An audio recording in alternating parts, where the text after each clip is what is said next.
કમિટીએ ફૂટ patrolling એટલે કે પગે ચાલી અને દરેક પગથિયે ચેક કરી અને અહેવાલ સબમિટ કર્યો છે.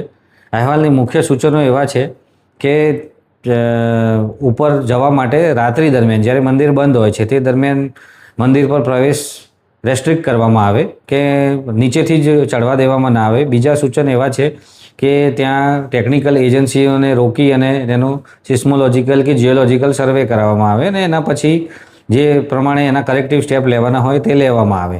બીજા સલામતીના ઘણા બધા સ્ટેપ સૂચવ્યા છે, લાઇટિંગ આ તે બધી જ વસ્તુઓ અને બધી જ વસ્તુઓ તંત્ર એ તરફ ધ્યાન આપી રહ્યું છે.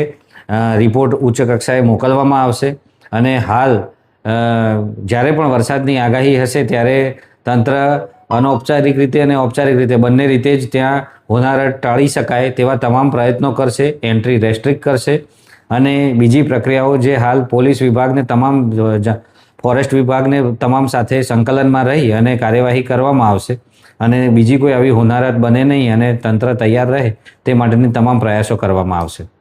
જગ્યાઓ જોખમી તો નંબર ઓફ જગ્યાઓ એવું નથી, એમને સળંગ અમુક પેચ આઈડેન્ટિફાઈ કર્યા છે કે જ્યાં પથ્થરની સાઈડે ચાલવા માટેના જે જગ્યાઓ છે તે જગ્યાઓ પર સાવચેતીપૂર્વક વર્તવું જરૂરી જણાય છે. કારણ કે હાલ પથ્થર પડે એવી કોઈ આગાહી ટીમ દ્વારા કરવામાં આવી નથી, પણ તે તમામ જગ્યાએ જો વરસાદ વધુ પડે અને કોઈ પરિસ્થિતિનું નિર્માણ થાય તે માટે સાવચેતીના પગલાં રૂપે એ જે દિવાલ સાઈડનો ભાગ છે કે મતલબ જે પથ્થર સાઈડનો ભાગ છે ત્યાં ચાલવામાં સાવચેતી રાખવી જેવા સૂચનો આપવામાં આવ્યા છે.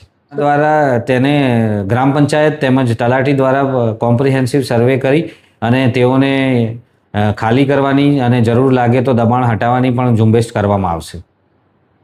આગામી 48 કલાકમાં ભારે વરસાદની આગાહી છે. પાવાગઢ હિલી એરિયા છે એટલે હિલી એરિયામાં રાખવી પડતી સાવચેતીઓ રાખવી તેમજ યાત્રાળુઓને વિનંતી કે જ્યારે પણ એ પાવાગઢ ચાલુ વરસાદ દરમિયાન ચડતા હોય ત્યારે પથ્થરની સાઈડ પર સાવચેતીપૂર્વક ચાલે અને તે બને ત્યાં સુધી ચાલુ વરસાદ દરમિયાન આવી યાત્રા કરવાનું ટાળે તેવી અપીલ કરવામાં આવે છે.